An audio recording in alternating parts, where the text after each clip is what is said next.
Brother Glenn, what do you think Mama Mary chose to appear to these children, and why in San Sebastian, Garabandal?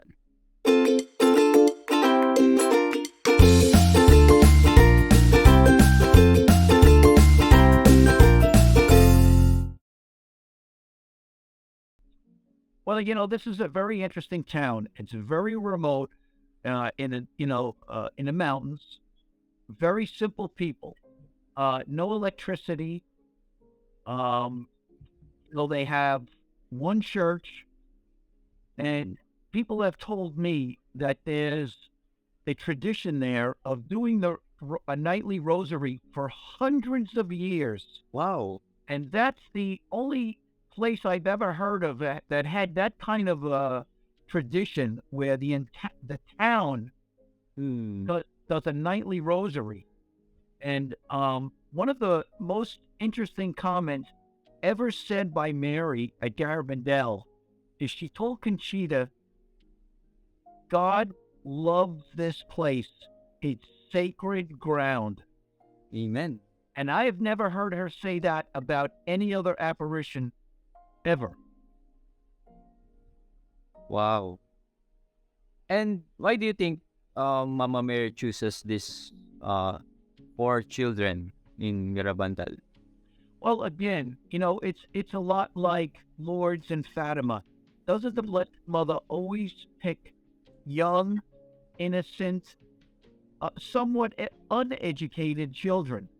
Because they could not possibly do the things that Mary performed, the miracles. All of these, there were many acts of divine intervention, supernatural things that happened that Yes. an 11 or 12-year-old girl, limited education, could even imagine doing or possibly do. It's impossible, the things that happen. So she always picks just good, holy, young children who are innocent, because there's no motive for them to do the things they're saying. Why would they say these things? What could they do? And one of the proofs in Garabandal was just like Lourdes. Can you read? With Lourdes, the Blessed Mother said to Saint Bernadette, she used the term immaculate conception. And Bernadette had no idea what that meant. And that was the proof to her bishop that the Blessed Mother was appearing there, because he said, you don't even know what that means. And she didn't. How would you come up with that term? And in Garabandal, there was at least 2 times that I remember that words were used that nobody understood. We just talked about before, the word perdition. Yes, perdition. I didn't even know what that meant when I first heard it. I had to go look it up in the dictionary. So how would an 11-year-old mountain girl know the word perdition? She couldn't. And then another word that was used was synod. When Mary told Conchita there was going to be a synod in the future, and those who don't know, a synod is when the Pope calls all the bishops of the world together for a meeting, at the Vatican. There was no synod in 1961. It didn't even exist yet. So those 2 words alone prove to me that the Blessed Mother was there. Wow. So the 4 visionary name is Maria Lotri, Maria Cruz, Conchita Gonzalez, and Jacinta Gonzalez. So where is now these 4 children? What's their status now? So what happened to their life right now? So now they're grown women. Actually, today is a special day. You're lucky. Wow. Yeah. Conchita's birthday.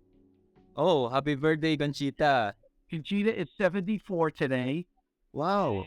Her cousin Jacinta will be 74 this year. And Mary Cruz will be 73 this year. Mary Chloe Maison unfortunately passed away in 2009 from health complications and lupus. But Conchita lives here in New York. We live pretty close to each other, about 15 minutes drive from each other. You're blessed. Yeah, truly blessed. Jacinta lives in California, and Mary Cruz still lives in Spain, but she moved away from Garabandal because of the attention.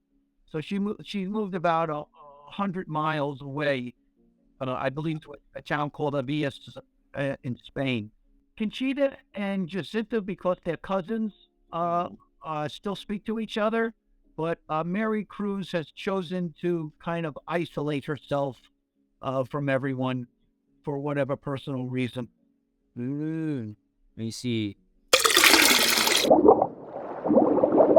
What can you comment about this? That if the devil cannot make you bad, he will make you busy.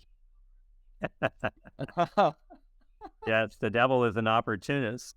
Para magkaroon ka ng access sa content na ito, be part of my Patreon group at i-click mo lang ang gold membership. Ma-access mo na ang buong video talk na ito. Alam mo ba na pag ikaw ay naging part ng aking Patreon group ay matutulungan mo ako makapag-produce pa ng mga high quality content na katulad ng pinapanood mo ngayon, at sobrang makakatulong ito sa ating online evangelization dito sa ministry na ginagawa natin para mas ma-empower nyo ako makapag-produce ng mas marami pang content na alam ko na makakatulong sa inyong pananampalatayang Katoliko. Thank you and God bless.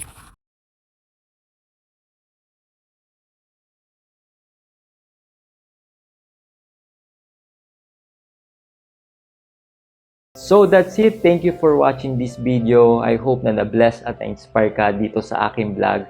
Make sure na i-like mo at mag-comment ka sa baba ng video na to at mag-subscribe ka sa aking YouTube channel para lagi kang updated sa mga bagong vlog na gagawin ko. At huwag mo din kakalimutan na i-like ang aking page.